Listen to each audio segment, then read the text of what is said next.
नमस्कार दोस्तों, कुवैत से इस वक्त कई बड़ी और अहम अपडेट सामने आ रही हैं जिनके बारे में आज हम आपको पूरी और सही जानकारी देने वाले हैं। इसलिए वीडियो को शुरू से लेकर आखिर तक ज़रूर देखें ताकि कोई भी ज़रूरी अपडेट आपसे मिस ना हो जाए। दोस्तों, सबसे पहले बात करते हैं ईद उल फितर की नमाज को लेकर आई अपडेट की। आज कुवैत में ईद की नमाज शांतिपूर्ण तरीके से अदा की गई। बड़ी संख्या में लोगों ने मस्जिदों में पहुंचकर नमाज अदा की और एक दूसरे को ईद की मुबारकबाद दी। हालांकि इसी दौरान एक अहम जानकारी ये भी सामने आई कि नमाज के समय कुछ इलाकों में सायरन बजने की आवाज़ें सुनाई दी। ये सायरन सुरक्षा कारणों से बजाए गए थे, लेकिन इसके बावजूद लोगों ने बिना घबराए और पूरी व्यवस्था के साथ नमाज अदा की।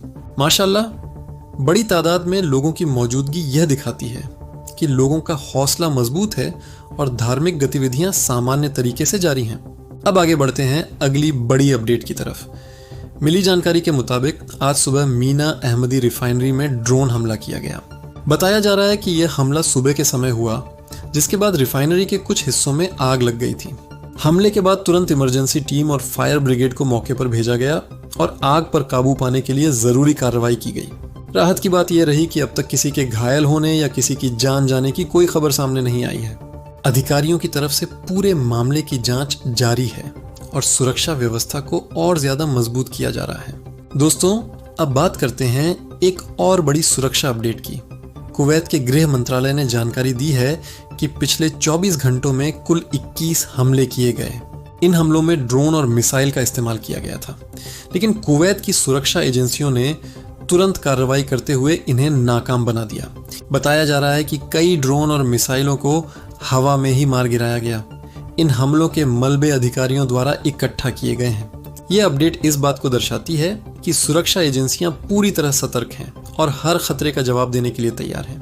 अब बात करते हैं भारत और कुवैत के बीच यात्रा करने वालों के लिए जरूरी खबर।